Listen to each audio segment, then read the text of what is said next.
40k factions are pretty powerful, a statement I'm sure you've never heard before. Of course there's stronger and weaker factions, but in a vacuum, all these guys have some pretty powerful stuff. Even the Tau could come up with some exterminatus weapons if they wanted, they just for the most part don't want to. But every faction has one thing that makes them the strongest in the setting in their own way. Some of them are pretty obvious. You can probably guess what Khorne does real good. But some of them might surprise you. Will the surprise be because you think I'm a complete moron for picking what I did as a faction's strongest ability and you can't believe I'm that dumb? Perhaps. Perhaps it will. But we'll get to that as we potentially come to it. Today, we're not talking just super weapons and numbers, although those will come up. Instead, prepare for a journey of discovery. A journey to discover what makes your special little dudes the strongest ever in the setting in their own special little way. But before I start talking about all the various factions' different abilities, tell me, do you like to go fast? It's fun, isn't it? How about games where you go fast? If so, you're in luck, because allow me to introduce you to Asphalt Legends Unite, the sponsor of this video. I'm going to come right out the gate and say a real controversial statement. Racing games are fun. You know what's even more fun than that? Free-to-play racing games where you can do barrel rolls in the sky with a sports car, and that's what Asphalt Legends Unite is all about. And there's over 250 of these hypercars to collect that you can showcase in your garage, so the options for you to race with are pretty much unlimited. But if you think that's all there is, then you must be joking. Play it on PS4 and 5, play it on Xbox, play it on PC, it's soon to be available on Switch, and hell, play it on your Android or iPhone. Not only can you play with your friends, you can play it on the same account across all these platforms. No worries about losing the progression you've gotten. You and your friends can play together no matter what. All your progress even carries over from Asphalt 9, which damn if that isn't a nice thing to see. It's a real pretty game too. Just scrolling through the list of cars you can unlock is a showcase of some of the most beautifully rendered cars I've ever seen, and the graphics really make cruising through the streets that much more spectacular. And you too can get in on this fantastic racing experience. Hang on, let me rephrase that. You should and will get in on this fantastic racing experience, because Asphalt Legends Unite has dropped and there's all sorts of rewards to be gotten. Use my link in the description and pinned comment or check out the QR code, and get ready for the racing experience of a lifetime. Now then, let's see what makes your army go above and beyond the rest. We shall do Imperium first as is tradition, not out of favoritism here, but so I can get it out of the way and talk about the Eldar unabated later. We'll even start with the Space Marines, because every now and then even I have to admit they're cool. The Space Marines, of course, have a lot going for them, as is fitting for the favorite child. Their armor is the bestest, their weapons are the bestest, because they are the Emperor's specialist boys, and they shall know no fear. But none of this is what I consider to be their ultimate weapon, so to speak. It's not even any individual chapter's specialties and strengths, like the Blood Angel's Fury, or the Imperial Fist's endurance and engineering. No, the most vital aspect of the Space Marines' power comes from what I'm going to say is their conditioning.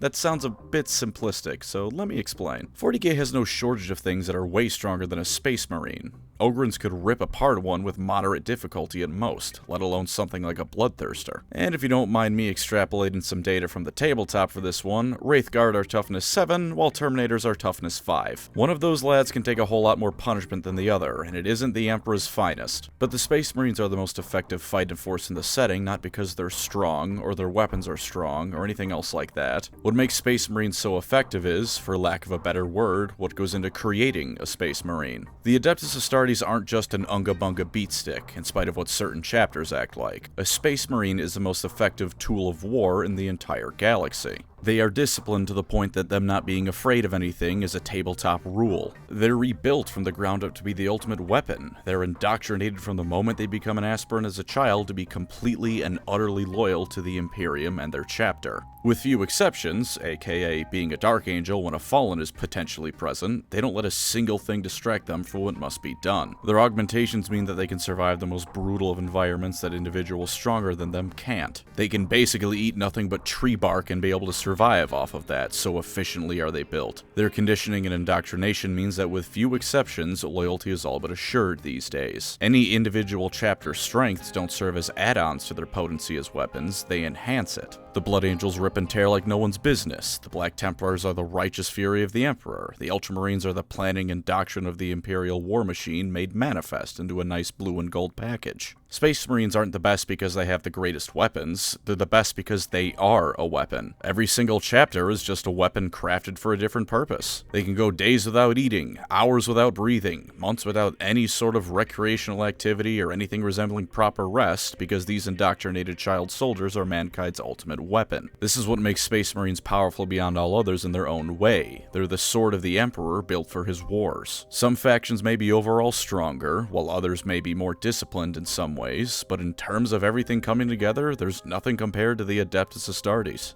I have said some very nice things about Space Marines here, so don't expect that to return for some time. Moving on throughout the Imperium, the Sisters of Battle. This one is no surprise, it's their faith. For all I said about the loyalty of the Space Marines a few seconds ago, it has and can falter. But the Sisters, they've had like 3 cases of them falling to chaos I can think of off the top of my head? One of them was Muriel Sabathiel, who did just straight up fall to chaos. Another was that newer event with Angron where a bunch of them and others fell, and that was some pretty direct intervention from Khorne to cause it, so I'm not gonna fault them for it. And the third was in a Caiaphas Cain novel. Spoiler alert, by the way, you have about 5 seconds to skip ahead 15 seconds. Quick, I'm about to spoil something, here it comes. This one wasn't even falling to chaos. It was mind control forcing them to work for chaos. The moment the mind control ended, they killed themselves out of shame for what they did under it. The Adepta Sororitas' faith is unbreaking. They can change reality itself through the sheer belief they have in the Emperor of Mankind, which is so potent an ability it's a tabletop mechanic. There is nothing, and I truly mean nothing, that can make the Sisters of Battle as a whole break. If things are going well, then the Emperor has clearly blessed them for their actions. Better continue the crusade so he will continue to bless us. If things are going poorly, then they have failed in their righteousness. Best to continue the crusade so they can regain his love and support. Pretty much every other faction within 40k will experience some measure of doubt. Guardsmen are only human, they falter all the time. Space Marines are ultimately the same, no matter how hard they pretend otherwise. But the Sisters of Battle?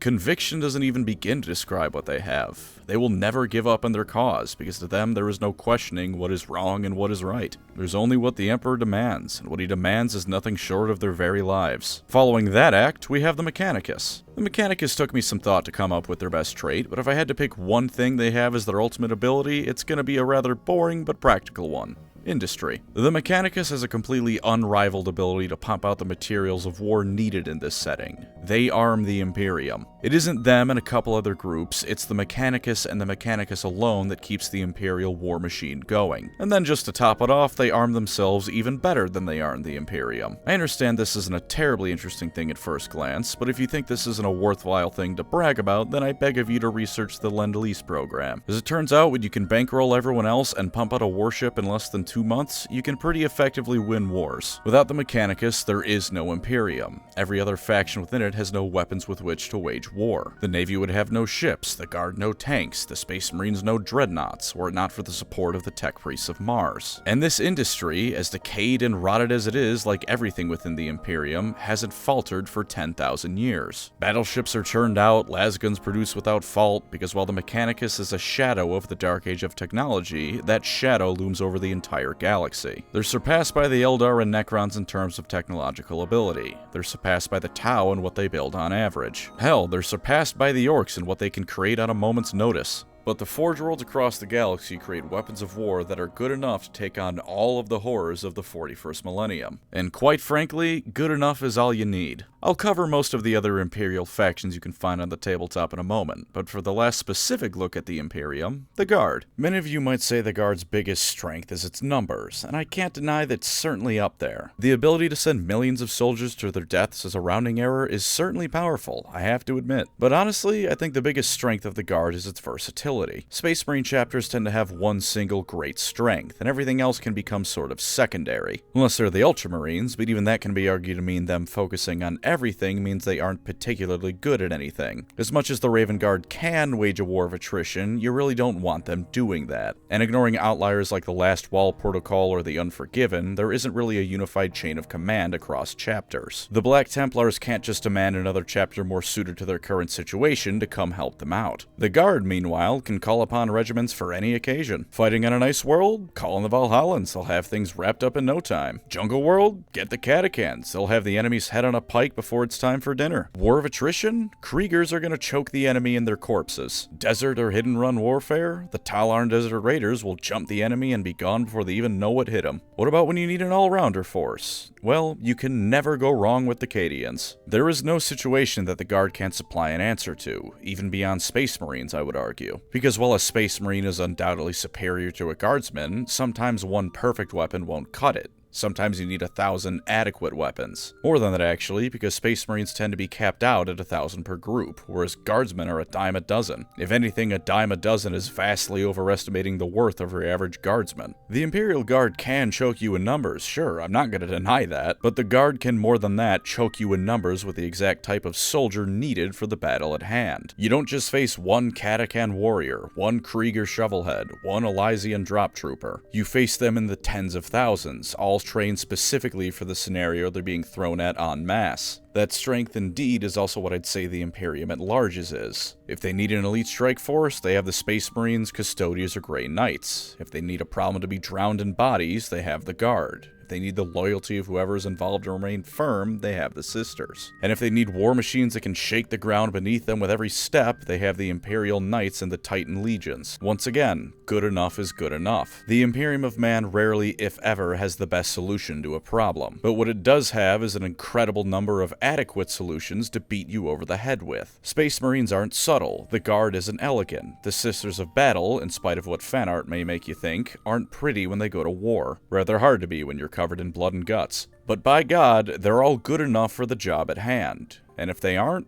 well, the Imperium can always find something that is at a moment's notice. And if it takes 100 years for them to find that good enough, well, that's just what a moment's notice is for a 10,000-year-old empire. I've filleted the Imperium long enough, so now it's time to suck off the Eldar. And we'll do this one in reverse, in a sense. You know what the single greatest strength of the Eldar is as a race? The webway, easily. Here's a thought experiment. Let's say the Imperium gets its dream scenario. Them versus just the Eldar. No one else is involved. A racial 1v1, mankind versus the dying race of the Eldar.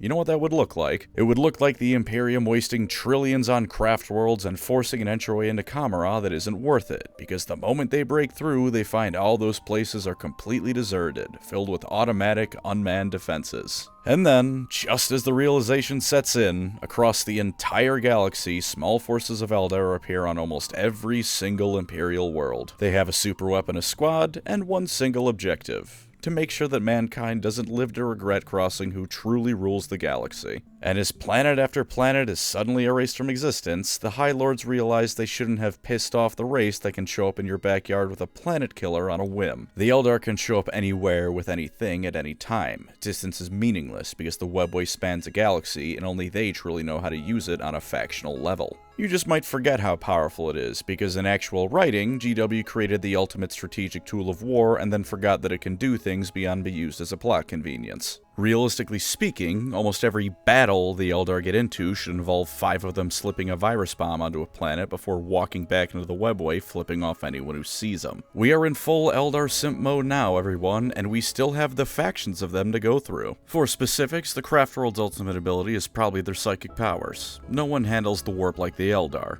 They can use it more elegantly and effectively than even Tzeentch. This may be a massive cope, but the reason we usually hear about Farseers failing is because when they succeed, the Eldar aren't fighting. They've unknowingly tricked someone else into fighting in their stead. They can cause planet-wide extinction events at a thought. They can rewrite history with a wave of their hands. They can make you specifically have a massive brain hemorrhage because 20 generations down the line, your descendants would get one of them killed. No matter how firmly Slaanesh has nerfed them, no matter what Thousand Sons fans say, they are the masters of the Immaterium. To cross the Craftworlds is to have the psychic might and experience of 65 million years brought to bear against you, and you will suffer the consequences of it. The Drukhari strength of this faction, meanwhile, is quite simply their positioning. All of them, and I do mean all of them, are located in one spot: Kamara. You are not invading Kamara. They're quite frankly untouchable. Imperium invades in force, that entire force is getting sent to the arenas. What if demons are invading now? Oh look, the mandrakes just absorbed the demons into their edgy little dimension of darkness. You aren't touching the Dark Eldar in any meaningful way, because they have the mother of all home field advantages and they're only too happy to use it. As far as they're concerned, an invasion just means the slaves are coming to them. And when it's time to go on the offense, Vect and the Cabals can orchestrate massive raids or small skirmishes on a whim, because everyone they need to worry about recruiting is within arm's reach. And for the Harlequins,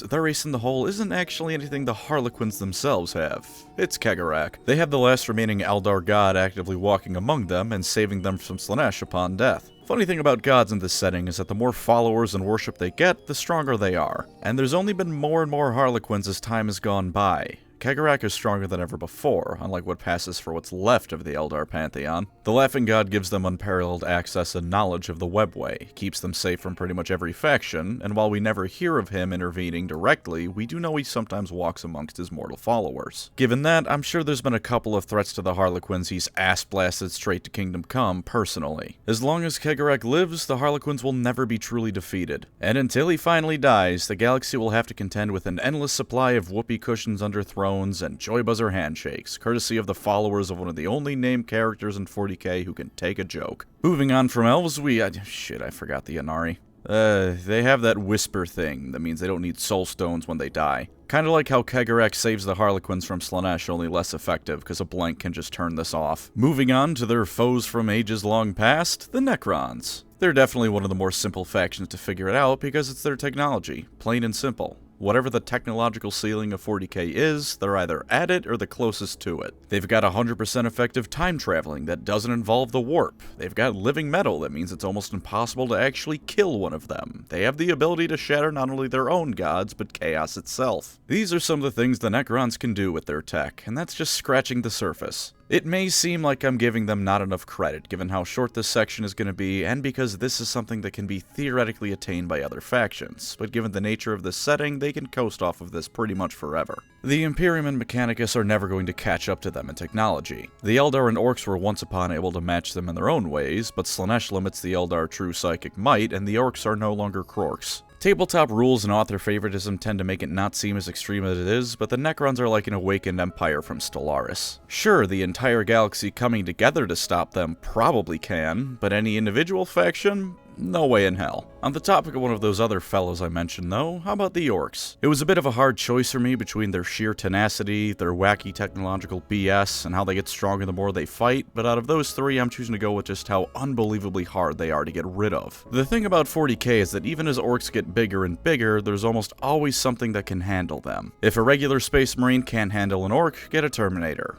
If that's not big enough, get a Custodian. Scale it up until eventually you just bombard the planet to kill the big lad. And their magical, believe-it-into-reality tech is all over the place. Depending on how you read their lore, it can be just that, or it can be limited to things like red paint making things go faster, so with that as its own thing isn't their strongest suit, I would say. Also, the Sisters of Battle are kind of stealing that gimmick with their own faith stuff. But Orks are harder to kill than just about anyone else, on both an individual level and as a species. If you blow off an Ork's arm, he's just gonna put a claw in place of it to kill you next time. If you shoot one with a Lehman Rust, there's a decent chance to do what Ghazghkull did and just nap it off. And if you cut off their head, they'll just put the goddamn thing back on and continue unimpeded after a little nap. To say nothing of trying to get rid of Orks as a whole once they touch down on a planet. You have to pretty much render the entire thing uninhabitable to make sure all the spores are truly gone, and even then it might not work. If you miss even one, sooner or later there's gonna be more Orks. More Orks are gonna be just as tough as the last batch, albeit probably closer to their fantasy counterparts in terms of weaponry. No matter how hard you try, you're never getting rid of the Orks. They eat bullets like french fries and they were seemingly designed to be impossible to kill, which actually sort of makes sense, you know? The older ones probably designed them with Necron weaponry in mind, which can completely scour a planet clean of life. Compared to that, it's no wonder a lasgun barely registers to them and bolters of anything make them excited. On the topic of scouring planets clean, the Leagues of Votann. Their ace in the hole is rather predictably the Votann, because even as diminished as many of them are, the Votann are completely nuts. They act as mini Astronomicons, so the kin can safely transverse the warp and completely ignore the Great Rift, blotting out the real deal. If there's a technological field that exists, they're unrivaled in it, with the exceptions of only the greatest Necron minds. They let the kin pump out the finest of weapons and equipment reminiscent of Dark Age of technology humanity. They can more or less resurrect the dead, because every dead squat has their minds and genealogy uploaded into the things. Given how they shine in the warp and anything to do with genetic science and Warhammer is magic in all but name, I have absolutely no problem believing that the souls of dead kin get shunted into these new clone bodies.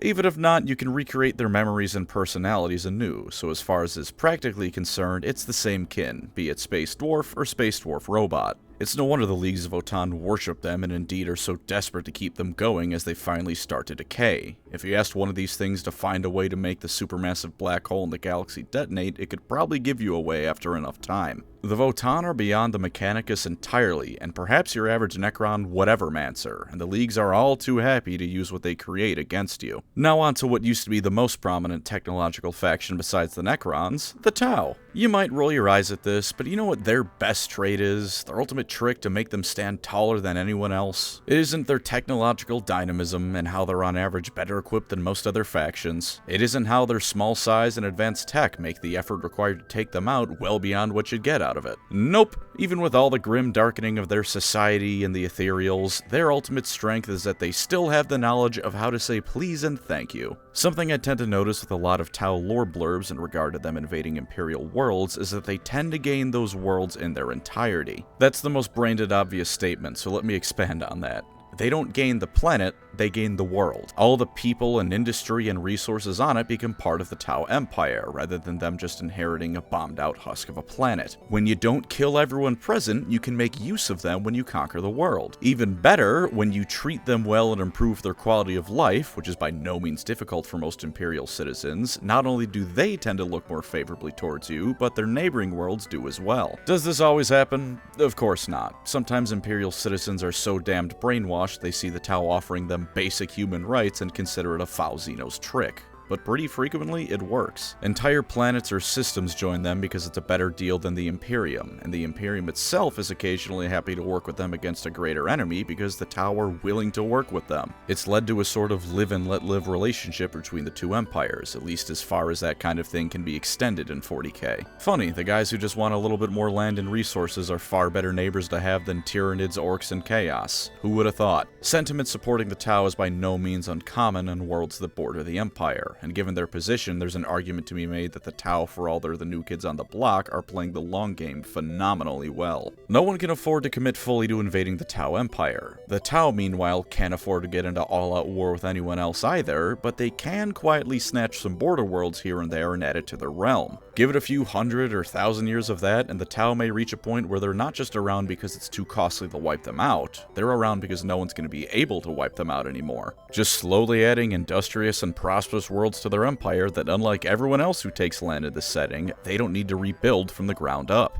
And if all that sounds too noble, bright, and happy for you, just picture them as a slightly less dickish Covenant instead of the Star Trek Federation. Both their ideologies even have the word great in the title. It fits. Almost done to wrap off the Xenos, and I'll even be polite to the Genestealer Cults and make them separate from the Tyranids. The cult's greatest strength is that they can just straight up hide in plain sight on 99% of worlds. Once enough generations of Genestealers have passed, they make a hybrid almost completely indistinguishable from a human being without extensive genetic testing. Spoiler alert, most Hive-worlders do not have access to extensive genetic testing. Even beyond that, with how prevalent mutants, abhumans, and just plain fugly people are in the Underhives, some of the generations before that one can blend in reasonably well if needed too. On a world with a Genestealer cult present, even if you know it's there, you can never be too sure who is and isn't a Genestealer. Could be half the command force of the PDF are Genestealers. Could be half the PDF are Genestealers. Hell, for all you know, you could be the only person in a position of power on a planet that isn't part of the cult. Then the Hive fleets come close, the signal is given, and the entire planet erupts into chaos as the star gods are given the welcoming of a lifetime. And even if you should defeat them, you only need one of these bastards escaping to start the whole process anew. For the Tyranids as a whole, it's undoubtedly the synapse connections they have and the hive mind's ability to control the entire swarm at once. This is going to sound rather boring, much like the Mechanicus and their industry, but that is a strategic and tactical ability completely unrivaled. There's no confusion on who's going to what objective or who's shooting which target. There is no arguments between command staff over what the campaign is focused on. There's only the hive mind directing countless bugs wherever they're required. Can it be disrupted? Yeah, sure. But aside from disrupting it just turning the Tyranids into feral monsters who will likely still want to eat you, disrupting it involves killing something that for one reason or another is quite difficult to kill. And they can be pretty easily replaced, all things considered. There's even a quote by Marnius Calgar essentially saying that they have tactics far beyond that of mindless beasts, and that they are not to be underestimated. They attack you from all sides at the same time, hitting every possible resource you have with overwhelming force. The Tyranids have no doubt, no hesitation, no room for things to be considered or their minds to be changed. There is only the hive mind's will. There's no consideration of if they're doing the right thing. There isn't even the slightest of delays in command. Humanity needs its Vox transmitters, the Necrons need whatever quantum supercomputer BS they have, and hell, even the Eldar need to form the thought in their mind to psychically communicate where they want their fellow aspect warriors to attack. But in perfect unison do the Tyranids descend on their foes. In spite of what their list of defeats will tell you, the Tyranids are fucking horrifying. The last one might be cheating, but I'm going to cover the Chaos Marines altogether, because I think there's a shared strength they all have. First up though, Demons. The ultimate power of the Demons, from Slaanesh to Khorne to Tzeentch to Nurgle, is simply that they feed and grow in numbers from emotions. Go back to what I said about the Orks earlier. There will always be a weapon that can kill a Bloodthirster, or multiple good enough weapons. Like, oh no, Kabanda or Skarbrand or Sharlaxi Hellbane showed up, whatever will I do? And then the guard officer saying this calmly signals for the 20 Leman Russes next to them to fire, and then no more demon. As it turns out, in the grand scheme of things, killing individual demons isn't even that hard, or at least banishing them. But that rush of fear and despair you feel when they first show up, or that pride in killing them, or the culmination of your plot to finally banish one, all of those things feed the Chaos Gods and their demons. Those emotions make more demons. And if another demon doesn't pop out from these emotions, it's probably because their patron god decided to use them to empower a demon instead. It's why killing all life is one of the few ways people think you could truly defeat the Chaos Gods, why the Emperor's plan to use the webway ultimately wouldn't work. You can shield people from the demons on the outside, but you can't shield them from their own inner demons, as it were. Not unless Phase 2 of that plan was the galaxy's largest therapy project ever conceived. The Chaos Marines, meanwhile, I'll share one thing that makes them stand out and be powerful in a way others aren't. And I'm just going to tell you right now, this is going to be the edgiest, most angst-ridden teenager thing I've ever put on this channel. But that kind of energy feeds 40k, so who cares? Are you ready? The thing I think makes Chaos Marines the strongest in their own way is their sheer, unrelenting hatred they feel at almost every waking moment. Realistically speaking, the Scouring should have been the end of them. They had no industry aside from what, a couple Forge Worlds the Dark Mechanicum set up or teleported into the warp? They had no supply chains, half of them no longer had a chain of command because their Primarch was dead or pouting in a corner. They had nothing you need to wage war. But this setting runs on belief, and like I was just saying, chaos feeds off of emotions. If enough people believe long and hard enough, you get results. And this sheer hatred has given them demonic allies and blessings. It's let their morale keep up long enough to wage war for 10,000 goddamn years against the Imperium and the rest of the galaxy at large. I would put genuine money on the fact that Chaos Marines are as successful as they are from the warp giving them power boost or boons based on how spiteful they are against the Imperium. Sure, the best thing the Chaos Marines of each god have is whatever their special flavor of buffs their respective gods give. I'm not going to debate that one. Nurgle makes his lads tanky, Slaanesh makes them speedy and freaky, Tzeentch makes them magic, and Khorne turns them into glue sniffers who get their iron by eating someone else's weapons mid-combat. But the Chaos Marines as a whole all have that hatred in common. Hatred for the Imperium, hatred for their fellow Marines of different gods, hatred for the Xenos that still live in this galaxy. Hell, hatred for themselves for falling to chaos. Plenty of the Death Guard would probably jump ship if they had the chance. They had no choice in the matter when Mortarion sold them to chaos after Typhus pulled his prank. And I'm sure if a Rubric Marine could respond to you, they'd say they're pretty pissed at their station in life. And in this setting where emotions yield tangible results, I fully believe the hatred the Chaos Space Marines feel against everything they perceived as wronging them, against the crap world they live in general, has not only kept them going, but made them stronger. Sometimes Palpatine is right and you just need to give into your anger. I am 12 and this is deep. And that's every 40k faction's best ability. Not their strongest weapons, but the things that give them an edge that no one else can quite match. Thank you as always to my wonderful channel members. You are the edgy writing to my 40k, the spice that makes everything tick, even if it might be just a tiny bit embarrassing. If you'd like to support the channel, feel free to subscribe or become a member. Either way, thank you for watching and take care out there.